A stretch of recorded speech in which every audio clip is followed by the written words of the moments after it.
of discussion. I want to just put in my tuppence worth on the question of Stalinism. Jeannie and Maxine and Jim said very important things. I do think that really the triumph of Stalinism, the appalling dictatorship of Stalinism, is actually an argument for the Leninist party, because the triumph of Stalinism is a result of the absence of Leninism.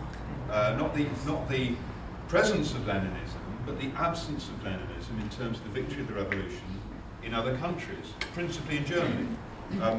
In Germany in 1918, 1919, and then again in 1923, there was unparalleled revolutionary opportunities.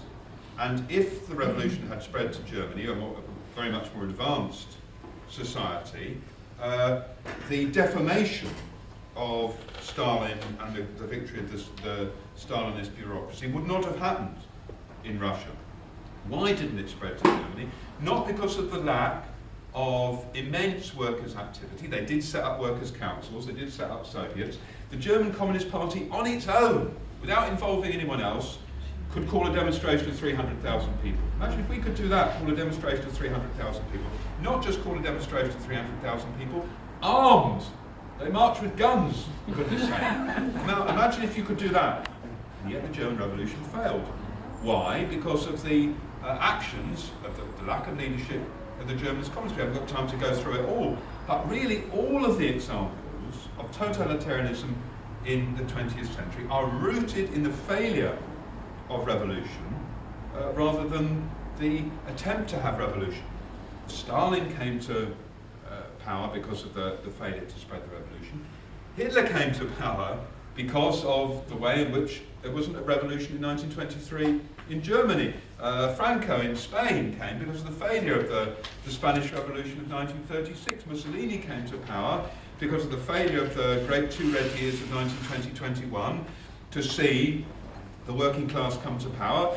In response, bosses cracked down and smashed democracy, and in 1924 Mussolini comes to power. It's the absence of the Leninist party rather than the attempt to have revolutionary change that is in the problem. I think, and I think this is an important part of our argument. It's not a choice between things going on in an okay sort of way or the risk of revolution.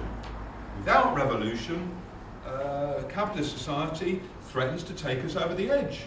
It did with the atom bomb. It does now around the question of climate change. It does over the question of economic crisis. This is the reality of capitalist society. Comrades said we have to organise with the class arm. That's absolutely right. But there's a but, isn't there? And the but always is, we go with a class arm, but we go with an argument. And this is very, very important, it seems to me, to be both part of everything that moves, but also to have an argument. So in Lewisham, 25,000 people marched. Excellent. We weren't able to win the argument, or haven't yet been able to win the argument, that the unions have to organise strikes to save Lewisham hospitals. The argument is continuing. And we go with the argument. So we're part of it, but we also argue about the necessity for industrial action in order to push that campaign forward. It's great there were 30,000 in Stafford yesterday. It's really genuinely fantastic. There was a Tory MP on the platform. And the campaign says we're unpolitical, everybody's welcome, so it's great that the Tory MP is here, and it's great that David Cameron sent a message of support. Most arrogant hypocrisy.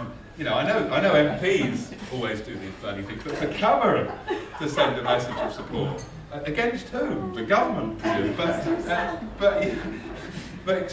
you know, there's an argument going on in Stafford. Do you need a non-political campaign or a political campaign? The People's Assembly on the 22nd of June. We want people to go to the People's Assembly on the 22nd of June.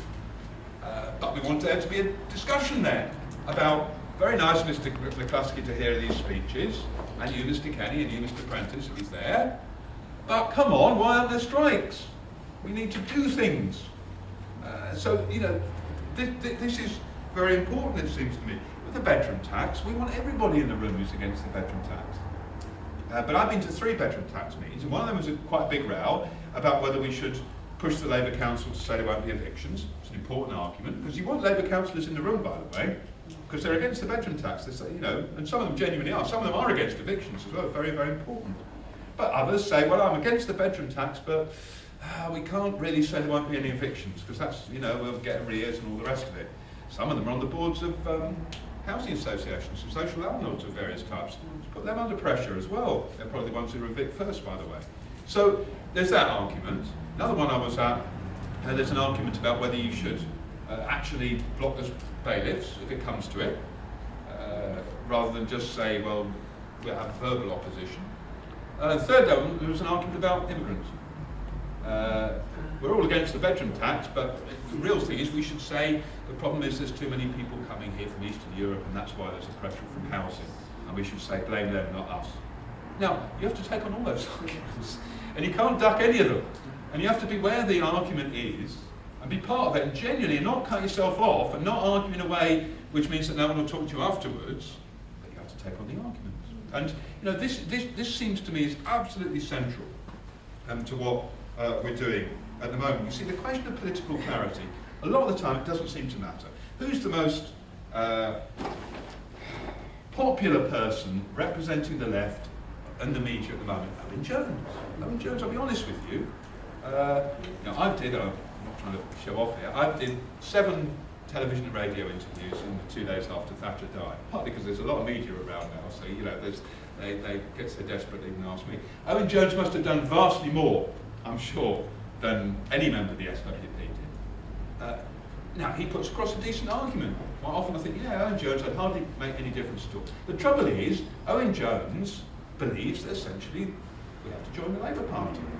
He is essentially a recruiting sergeant for Ed Miliband. Now, of course, he's very critical of Ed Miliband at various points. But the truth is he thinks you should join the Labour Party. And there will be points when that will be disastrous. It will be, because Labour will get into office, let's hope, in 2015. That will happen. And then Labour will start to implement essentially the same programme. Workers have to be prepared for it. That's one of the arguments about Syriza. In Greece, Syriza will come to office, and Syriza, because it's already said it won't break with the European Union, will attempt to implement essentially the same policies as New Democracy or PASOK. When that happens, who will grow? The danger is Golden Dawn grows in that situation. The fascists grow. You have to both prepare in advance, both in terms of anti-fascism, you also have to prepare in advance a different set of politics, of a break with the system, not just with some of the leading figures of that system.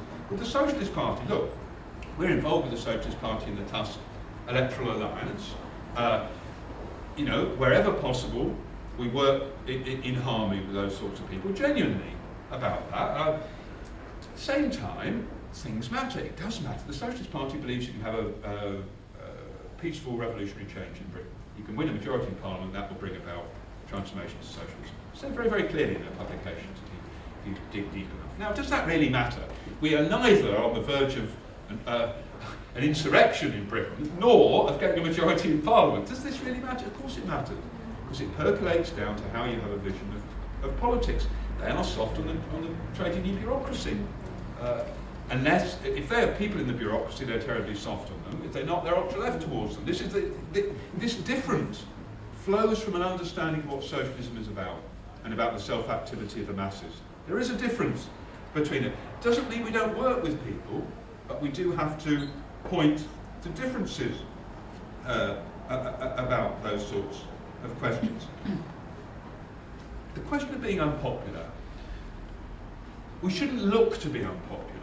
You know, there are appalling sects who make speeches in a room, everybody disagrees with them, and if you say to them afterwards, oh, that was rubbish, well, they'll say, but Lenin was unpopular in 1914. Well, yes, Lenin was unpopular in 1914. It doesn't mean that we should all seek to be unpopular and see it as a badge of achievement. Nobody agreed with me. Fantastic. That's like Lenin in 1914. Well, occasionally it could be. Generally, if no one agrees with you, it's a bad thing in the room, all right? If everybody agrees with you, that's probably a bad thing as well. So, you know, we have to think about this. We have to think about the necessity for political principle, and yet putting across a set of ideas. And you see, in terms of people who've left us, most of them, I don't think that's fantastic, I'm glad they've left. I genuinely regret most of the people who've left the organisation. There's one or two I don't, but you know, genuinely I regret it. Now, why have they left? I think the fundamental reason is the lack of struggle that exists. If you think about the 1960s, most people joining a left organisation joins some variant of Marxism. I mean, it might be a bad variant of Marxism, it might be Maoism, or it might be some version of Stalinism or something, or it might be a Trotskyist organisation. But they joined a Marxist organisation. That's not at all obvious now. The obvious pulls are towards autonomism, towards the ideas of saying that we don't need hierarchies and leadership and so on. That's one of the most obvious drifts and pulls towards people. And what pulls you back from that is the sense of workers' ability to transform the world around them. And it's not so obvious. You know, even the reading of the Egyptian Revolution. The Egyptian Revolution is really more about Tahrir Square than it is about Mahalla and the factories for most people. That's the reality of what they look at. It was the squares rather than the factories that brought down Mubarak. Now we have an argument about that, but in truth, most people don't learn from that the need for a revolutionary organisation and the power of the working class. They learn, let's take to the streets. And the other problem is, because the level of struggle is low, particularly in Britain now I'm talking about, people think we just have to be part of a broad movement. The worst thing we want to do is to cut ourselves off by hard positions or something. That's not what we want to do. And that's a danger. There is a danger of accepting movementism, of refusing to draw lines. Of course we don't want to be sectarians. Of course we don't want to cut ourselves off from people. At the same time, it's important to raise arguments at various points. Finally, I want to say this. You see, why does this all really matter? It matters because one day there is going to be a revolutionary possibility in Britain. It doesn't feel much like it now. It doesn't, you know, that's the truth, it doesn't. But I think Britain is very volatile, a very volatile society. And it's getting more volatile, in fact. You felt it a bit, actually, around the Thatcher stuff.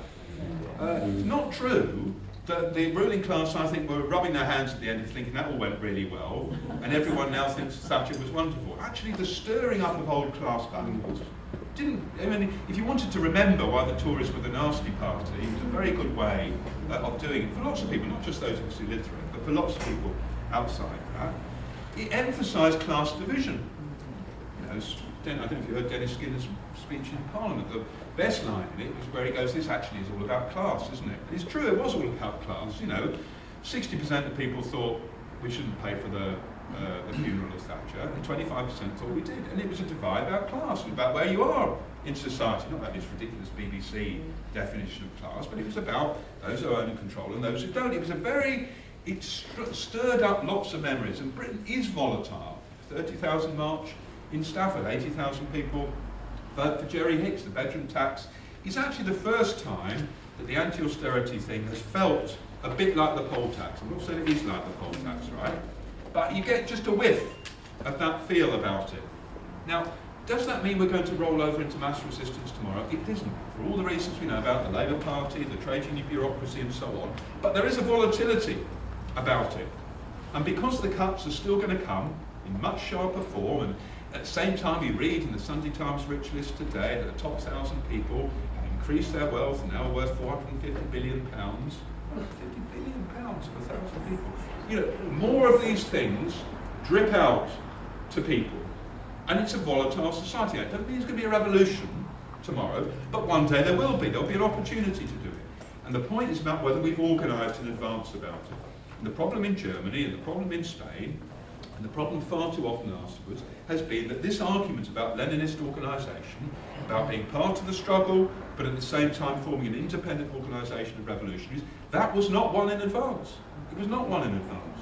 And the arguments that we have now, why, you know, does it really matter that we have to draw lines and form factions and make these difficult decisions and have nasty rows? It does matter. Because if we don't do that, we will simply become a mush which isn't capable of either intervening in the struggles that happen or of building a revolutionary cadre that is capable of giving leadership at key moments and fighting for socialist transformation. That's not an easy thing to do, but that's why these things really do matter. I'll finish with, if you've enjoyed it today, you should read something afterwards. And so what should we read? We should read Cliff's Lenin, which when I read out there's 4 volumes, but there's only 3 volumes now. But you know, they're well worth reading, particularly volume 1 on building the party. Alexis Kalinikos' recent article in the Socialist Review in defence of Leninism takes up many of these same themes.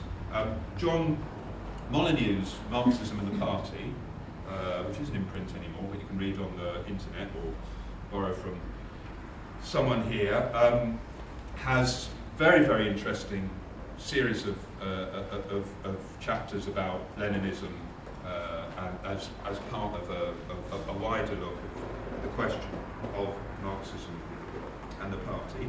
And to prepare for Marxism 2013, the event in London between the 11th and 15th of July, which I hope everyone is going to sign up for, you should also look at the recent articles by Paul LeBlanc, who's a member of the ISO, the American organisation, who sort of critically wants to engage with what we say about it. And Paul LeBlanc is coming over and debating about Leninism in 2013. Well worth looking at. There are 4 articles that Paul LeBlanc has written. They go about 90% along the way, what I've said, and about 10% different. So get ready for Marxism 2013 by reading those and thinking what you're going to say when that meeting happens. And if we have these meetings and then we read something and then we discuss it again, that would be a valuable use, because what we want to do is to fit ourselves to be able to intervene in that petrol tax, to sell the paper, to recruit someone afterwards, and to have twice as many people here in 3 years.